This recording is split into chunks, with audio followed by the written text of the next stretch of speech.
Well, you know, the Tea Parties are set to go international now. In less than 24 hours, my next guest will be hosting the first Tea Party in England, protesting out-of-control taxation. You know him quite well.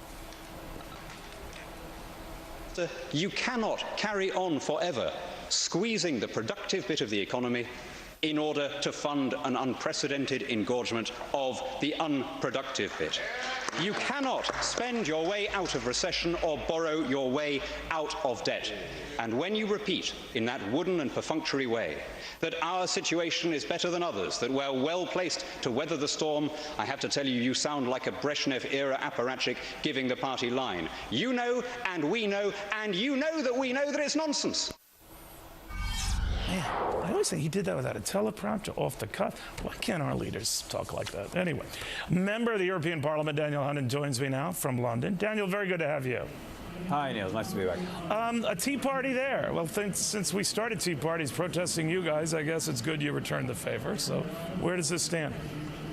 Yeah, well, we've got a bigger problem than you. Our debt is higher, our taxes are rising faster. This government has raised an additional trillion over and above what we would have raised in taxation if taxes had stayed at the previous level since they got in 1997. So we've got a great deal to protest about, but as you say, I mean, this is England and not the US, so we're going to be drinking tea at our Tea Party tomorrow rather than dumping it in the English Channel. But how much does it register in your country versus our country, where it's become a huge populist movement, much bigger than that? I trivialize it just saying that. But in your country and among those who are leading these rallies, well, how would you explain the difference? Well, you know, this is right at the beginning. I mean, this is the first interview I've given about it. And our inaugural meeting is going to be tomorrow. But I was speaking to some of your Tea Party patriot people a few moments ago, and they told me that the thing began with a conference call of 22 people, and it had then grown into 1.2 million. Now, I mean, I'm hoping to have more than 22 people there tomorrow, but it won't be anything like 1.2 million.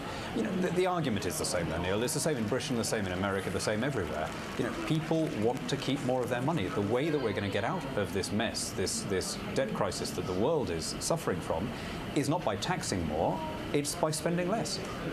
So Gordon Brown in the polls seems to be in a great deal of trouble, and that he might not be long for that office. Would a more conservative government heed these calls, or are you even more conservative than they? In other words, would you be calling for something that goes just across party lines to aggressive spending cuts and tax cutting? Sure. I mean, there is definitely going to be an immediate and tangible improvement of our fiscal situation following the election of a Conservative government. I don't think there's any doubt about that. And in fact, the hope of that is what's kept Britain from becoming Greece. It's what's pacified the markets, because they can read the opinion polls and they can see that we're likely to take over. There's a debate about how much you cut taxes and how much you concentrate on closing the deficit. Now, my favorite recent US president is Ronald Reagan. And I remember a brilliant moment when he was asked whether it was right to keep cutting taxes when the deficit was growing. And he gave that wonderful smile and he said, "I'm not worried about the deficit. The deficit's big enough to look after itself." And what he meant by that is, if he cut taxes, he would stimulate growth, there would be a higher receipt of revenue from income, and sure enough, the deficit did look after itself because more money came in. In my country, Margaret Thatcher at the same time was doing something similar. So we mustn't fall into this trap of thinking that the only way to reduce the government's debt is by raising taxes. The best possible stimulus for an economy is a tax cut.